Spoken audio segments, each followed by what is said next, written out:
শহরকে পরিচ্ছন্ন ও সচেতন করে তুলতে এবার পথে নামল স্কুলের ছাত্রছাত্রীরা। আগরতলার ডিমসাগর পার্কে শ্রী শ্রী রবিশঙ্কর বিদ্যা মন্দির স্কুলের উদ্যোগে অনুষ্ঠিত হলো বিশেষ স্বচ্ছতা অভিযান কর্মসূচি। এই কর্মসূচিতে অংশ নেয় স্কুলের বহু ছাত্রছাত্রী। হাতে ঝাড়ু ও পরিষ্কার পরিচ্ছন্নতা সামগ্রী নিয়ে পার্ক চত্বর পরিষ্কারের কাজে অংশগ্রহণ করে পড়ুয়ারা। অনুষ্ঠানে উপস্থিত ছিলেন আগরতলা পৌর নিগমের মেয়র দীপক মজুমদার, প্রেস ক্লাবের সভাপতি প্রণব সরকার এবং স্কুলের ডাইরেক্টর সুনীল চন্দ্র বন্দ্যোপাধ্যায়।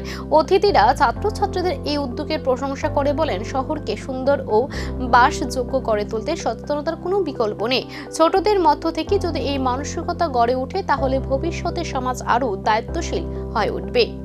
কর্তৃপক্ষকে ধন্যবাদ জানাই বিশেষ দিনে এবং বিশেষভাবে এই ধরনের একটা কর্মসূচি গ্রহণ করার জন্য।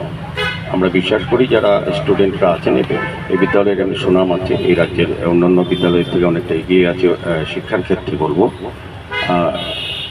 এই বিদ্যালয় থেকে অনেক স্টুডেন্ট এখান থেকে বেরিয়ে এই রাজ্যে না রাজ্যের বাইরে গিয়েও অনেক সুনাম অর্জন করেছেন, আমাদের রাজ্যেরও গৌরব বৃদ্ধি করেছেন।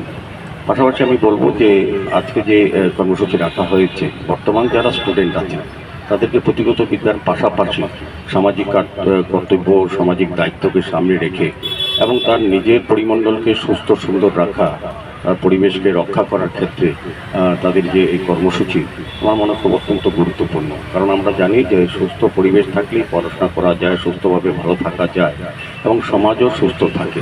তবে প্রশ্ন একটাই, শুধু একদিনের এই স্বচ্ছতা অভিযানে কি থেমে থাকবে উদ্যোগ, নাকি শহর জুড়ে পরিচ্ছন্নতার এই বার্তা ছড়িয়ে পড়বে সাধারণ মানুষের মধ্যে? এখন সেটাই দেখার।